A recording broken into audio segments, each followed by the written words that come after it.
কেরামকে উনি সতর্ক করছেন, দিক নির্দেশনা দিচ্ছেন। বিশেষ করে রাজনৈতিক অঙ্গনে কর্মরত দেশের ইসলামপন্থীদেরকে এবং বিশেষ করে কওমি অঙ্গনের ওলামায়ে দেওবন্দি ধারার রাজনৈতিক নেতৃবৃন্দকে যে নির্দেশনা তিনি প্রদান করছেন, আমার ধারণা আমি তার মূল উদ্দেশ্য অনুধাবন করতে পেরেছি। তিনি যেই নীতি এবং আদর্শের উপর আমাদেরকে চলবার জন্য নির্দেশনা দিচ্ছেন, আমার ধারণা আমি সেটা অনুধাবন করতে পারছি।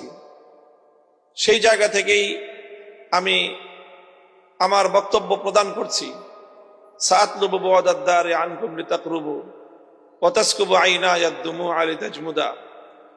অনেক সময় প্রতিপক্ষের মুখোমুখি দাঁড়িয়ে তাকে প্রতিরোধ করা যায় না, তার সাথে মোকাবেলা করা যায় না, ভেস্তে যেতে হয়। অনেক সময় প্রতিপক্ষের সঙ্গে সময়ের সুযোগের অপেক্ষায় থেকে সঙ্গ দিয়েও নিজের আদর্শ এবং নিজের লক্ষ্য উদ্দেশ্য হাসিল করার জন্য আরো বেশি কার্যকর ভূমিকা পালন করা যায়। আমি এই মুহূর্তে একথাই বলবো, আজ বাংলাদেশে আমরা ইসলামী রাজনীতির প্ল্যাটফর্ম থেকে জাতির যে অদম্য স্পৃহা আমরা লক্ষ্য করছি, বাংলাদেশে ইসলামী রাজনীতির উত্থানের এক সোনালী সময় আমাদের দ্বার প্রান্তে আমাদের কড়া নাড়ছে। এই সময়ে যদি জাতি আমাদেরকে কোনোভাবে ইসলামী ঐক্য বিরোধী অথবা ইসলামী রাজনীতির বিজয়ের প্রতিপক্ষ হিসেবে সাব্যস্ত করতে পারে, শত শত বছর পর্যন্ত আমাদেরকে এর জন্য মাসুল গুনতে হতে পারে।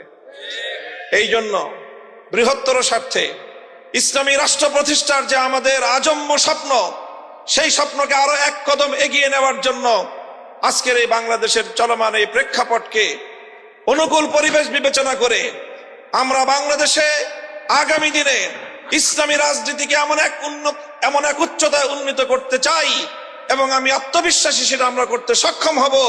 আগামীর বাংলাদেশে রাজনৈতিক কোন সিদ্ধান্ত ইসলামপন্থীদেরকে ছাড়া গ্রহণ করা সম্ভব হবে না ইনশাআল্লাহ।